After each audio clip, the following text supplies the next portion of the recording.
You know, guys, I never really thought too deeply on this topic, like ever. It's never something that has crossed my mind. It's something that affects me like that. So I never really thought too deeply, let's say. But name of the video is a transgender Navy commander reacts to Trump's ban on trans service members. I would like to know the cause. I don't know too much about the topic here, but I'm generally in the camp of this here. As long as you can pass the test, I'm fine with it, basically. Like, I don't care at all what you're doing with yourself, bro. I don't care. It's not something that matters to me at all. But as long as you can pass all of the physical fitness tests, and I personally am in the camp of saying that I don't think that there should be different tests for different people. I think personally, if you cannot do all the physical stuff, then you probably shouldn't be fighting for us, because that means that you're making our country weaker with your presence, let's say. But as long as you can pass that test, bro, do your thing. I don't care what you're doing. How about this? Wait, hold on. Hold the phone here, buddy. There could be an instance, though. And the instance is distractions. Like, if you become a distraction with whatever you got going on, then that's a problem. That's a problem, because you shouldn't be a distraction at all, if that's the case. For the most part, you're considered a drone, right? I mean, I'm not trying to be offensive here, but for the most part, you're a drone. You're a soldier, right? So you need to follow commands and et cetera, et cetera. Like, anything else is basically pointless. So your identity and things like that really doesn't matter as long as you pass the test. That's my opinion, all right? And I think there should be one test, period. But either way, transgender Navy commander reacts to Trump's ban on trans service members. This is a suggestion via Discord. Let's go and jump into this immediately. We are hearing from a major veterans group criticizing President Trump's ban on transgender troops from serving in the military. The CEO of Iraq and Afghanistan Veterans of America says that the president's order tells service members their sacrifice is not valued. Last night, we spoke to Republican Congressman Dan Crenshaw about this, and he argued also that he believes transgender people are not fit to serve. Okay, let's go. I'm saying by definition, if you have transitioned into a different gender, you are not meeting our medical standards. Okay. That may, I mean, okay. Definition, if you have transitioned into a different gender, you are not meeting our medical standards. I can see that. It makes sense. No, it just makes sense. It just makes sense. No, it's not an opinion. But then how are there trans people serving in the military right now? I mean, tonight, the president's latest ban is being challenged in a court in a lawsuit that was brought by 6 transgender service members and 2 transgender individuals who wanted to enlist. My source on this tonight is the U.S. Navy commander, Emily Shilling, who has done 2 tours of duty in Iraq and Afghanistan as a Navy pilot, was awarded 3 air medals and an award for superior airmanship as well. She transitioned years ago and has since been promoted with merit. She's also the president of Sparta, which is an advocacy organization made of transgender troops. And I want to thank you so much. Okay, let me guess. Is that the group that is angry at the ban? If that's the case, then it's a very biased group by definition. And then that basically takes away a lot of the merit of the actual conversation. So if it is let's say, a veterans group that is full of, all types of people, sure, why not, right? Then that would probably hold more validity. But if it specifically is a group full of individuals that are transgender, then I'm not sure that even matters then. But we're here for the conversation, though, sure. Thanks for being here. Just this order that came out, and we finally got to read the text of it this morning. You have almost 2 decades in your naval career. What is your view of this? Well, it hit me kind of hard. I've dedicated about 19 and a half years of service. It was my dream to join and fly for the Navy since I was little. I did the 2 tours in Iraq and Afghanistan, 60 combat missions. I got a lot of value at it and a lot of self-identity out of it. Later, I went on to be a test pilot and then the meritorious promotions. I have been at the pinnacle of naval aviation. I think I'm proof standing here that, we are qualified to serve. And you're not special, though. You're not. For some reason, I think that this person definitely thinks that they are inherently special exclusively based off of their identity. Like, who you are gave you the position, and I'm glad for you to be here, right? That absolutely. Absolutely. You passed the test, you did all these things, I congratulate you. I appreciate your service. In fact, but I'm not sure your identity by any means put you in this position or matters. All right, in this context at least. But let's continue. When you see this and the language of it, I was reading through this because the congressman and I were kind of going back and forth on this last night, and it says that, quote, an adoption of a gender identity inconsistent with an individual's sex conflicts with a soldier's commitment to an honorable, truthful, and disciplined lifestyle, even in one's personal life. What is it like for you to hear those words? First off, all I want to do is keep serving. I've done that almost 20 years. I want to keep going. I have no desire to get out. All right. And the feedback that I've had from prior to transition to after is that it's made me actually a better leader, able to connect with my people more and in a more authentic way, because I can meet them wherever they are. And so when you hear this idea that because you've gone through that you are not fit to serve, as the congressman was stating, saying that you wouldn't be able to be up to the standards. I mean, you know what the standards are and what those requirements are and what that requires from you. What is your response to that? Yeah, Kaitlan, there's a lot of disinformation out there and a lot of talking points on it, but I'm one of the first naval aviators to regain my flight clearance post-transition. And what that means is the Navy was rightfully medically conservative. I'm going to go fly a $100 million aircraft, the F-18, like you saw in Top Gun 2.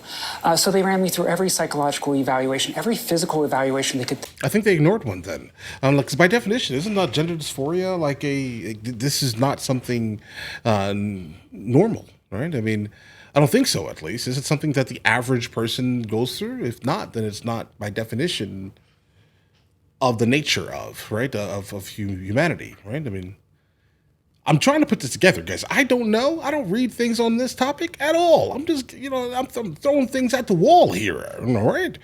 All right, I'm honestly asking because I do not know. But I can only imagine that if you do not feel as if you belong in your body, then by definition, you're not, right, of the nature of human, right? And that means normalcy of human. I don't think so, at least. Am I saying that, do it? I promise you, I don't care what anyone does with themselves. I don't care. All right. But let me do I have a definition here? I don't know, guys. There are a lot of things that I don't know what I'm saying here. Let's just get more information. Think of. And at the end of the day, there was no reason to keep me out of the cockpit. We see this with all of the troops that are deployed across the world today, already embedded in combat units. We have lawyers, doctors, special forces, rangers, and they're all there today. If we yank them out, it leaves critical holes that are going to take decades to fill. So we dug in on this with the congressman. I want you to listen to what he said about that exactly and the test that you do go through. I know what war is like, and I know what it takes to deploy. I was not allowed to deploy for vision issues. Now, what if you need to be on a bunch of medications and your entire body has been changed radically into another gender? It makes it very difficult to deploy you into the places that we need to deploy you. That woman on the left here did not like logic. You saw the 1 second replay. Their gender, it makes it very right there. Like, does she not understand that that's kind of exactly what's going on here? You're taking a lot of hormones. You're changing everything about what you are. You're changing it, right? You're on a whole lot of medicine, hormones, and things like that. But I don't know. Maybe she thinks that I don't know what's going on here, guys. Again, I'm an idiot in this topic. Very difficult to deploy you into the places that we need to deploy you. I'm just looking for the logic. You're basically arguing you're proof that they're wrong. I am proof. My total med downtime, as they put it, was about a month. That's in line with somebody who has minor knee surgery. We have individuals who go through as much a transition as they want without ever being down. It's really just, bad gouge. And we've heard. All right. Okay. See, that makes sense. See, again, I'm throwing things at the wall here. All right. Why'd you send me this video? Listen, either way. Yeah, that makes sense. If that's the case, if that is true, if that is a factual statement, then okay, that makes all the sense in the world. Heard from people like the new Secretary of Defense, Pete Hegseth, talk about recruitment and how they need to improve and how the numbers are down and they're trying to appeal to people. So what does it say when an order like this comes out saying, even if you want to serve, we're saying you can't? at a time when we're saying we're also at low levels of recruitment. Yeah, so the executive order actually just asks the SecDef to generate new policy. And if you read his most recent memo to the troops, the last line says that he supports all members and all families of the armed forces. I hope he stands by those words. What would you, I mean, if you could see Defense Secretary Hegseth and talk about your own service and what you've been through, he also served, what would you say? I think that would be a really wonderful conversation. I would welcome it. When people get to know somebody who's transgender, we're able to kind of change the narrative. I think there's a lot of misconception of what it's like to live in my shoes or live in my boots, as it was. I'm gonna be honest, I don't care. It doesn't affect me. That's not something that I care at all about. Your experience is your experience. Your past traumas, et cetera, have no bearing on how I treat you or how I speak to you. You have no ability to control my life under any circumstance. Just like I wouldn't attempt to do this to you. But for some reason, there are some people who believe that everyone has to basically think the same way that they do, or they're evil. This is this moral superiority nonsense that generally gets spewed on CNN. That's kind of what I'm encountering right now, firsthand here. Like, listen, do whatever you want to do with your life. I promise you, that's fine. That's fine. It doesn't affect me, but I also don't care at the same time. But I want you to live your best life, and I think that's fair, right? Of misconception of what it's like to live in my shoes or live in my boots, as it was. Okay. Commander, it was so great to have you on. Thank you for coming on and sharing that perspective following that interview last night. Thank you so much. All right, guys, that's what that is. All right, so here's the thing. Hearing some information, hearing about the medical downtime, that's intriguing. I didn't know that, right? I just figured that, again, I'm approaching the topic with complete and utter ignorance here. I do not know because I have not entered into any type of study regarding the topic because I just generally wouldn't. So, how do I feel about this? With the downtime being a lot less than I actually thought it was going to be, at least, that really is it. I'm just not for the concept of the ban, I guess. I think that's kind of what I'm saying here. I think if you pass that test, all right, and you want to serve the country of the United States of America, I think you should be able to, period. That's kind of where I'm at here, right? I think so. Yeah. Just as long as you don't become a distraction. Just don't become a distraction and you're fine. Seriously. That's it. That's where I'm at. That's where I'm at on this topic. I think so. Yeah, I think so. Guys, I'm so confused. Okay. So I don't think I learned anything. I learned a little bit. No, I didn't learn anything. I don't think so. But either way, listen, guys, you guys all have an absolutely amazing day. Guys, let me know in the comments. Go ahead and yell at me. It's fine. I'm down with it. I'm used to it now. All right? You guys send me these videos to basically stress me out and start sweating. I'm sweating underneath my hat right now. I'm sure it's a lake. Okay? I don't know what to do with this.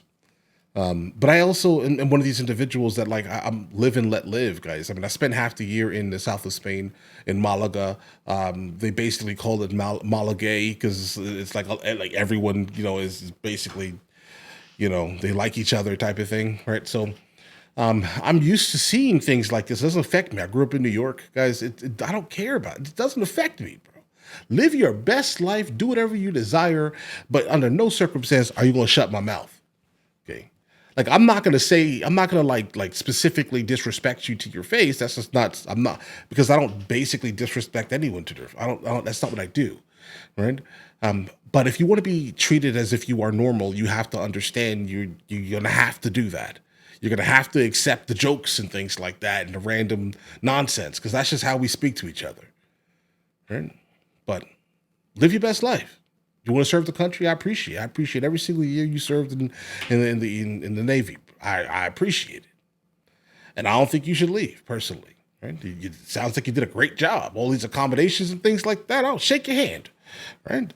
I appreciate it thoroughly. I don't think that people like this person here should be removed. It just sounds weird to me. Right? It just feels weird. Like, why are you taking them out? Unless it's a distraction. That's all I can think. Like, if it's a distraction, okay. Now, if you want to go at the mental angle also, that also is intriguing to me because I'm thinking about it. Like, bro, of the nature of, I think that's the most important thing, right? Like women are of the nature of having babies, right? For example, women only, right? Women have all the correct parts to be able to do that. Men can't have babies. Men are not of the nature to have babies. Men are of the nature to have prostate cancer, right? So of the nature of, right? And so when I think of humanity, I think that humans, by the definition, are of the nature of not having gender dysphoria. So if that's like a prerequisite to like have, full blown, like nothing wrong at all, even mentally, let's say, that could be something. I don't know, guys. Just understand I'm coming at this with a lot of like tact and kind of understanding in this scenario. I'm trying to. I just don't truthfully understand it. And I promise you, I will sit here for the next 30 minutes confused in the same manner I'm confused right now. But all right, guys, listen. You guys all have an absolutely amazing day. Enjoy your day thoroughly. The fact that you just made it to the end of the video says a whole lot, actually. We have a couple other channels. MrLboyd Music, MrLboyd Movie Reacts, along with MrLboyd Discusses, where I just generally speak about the things that specifically matter to me. But in the meantime, I'll catch you guys later.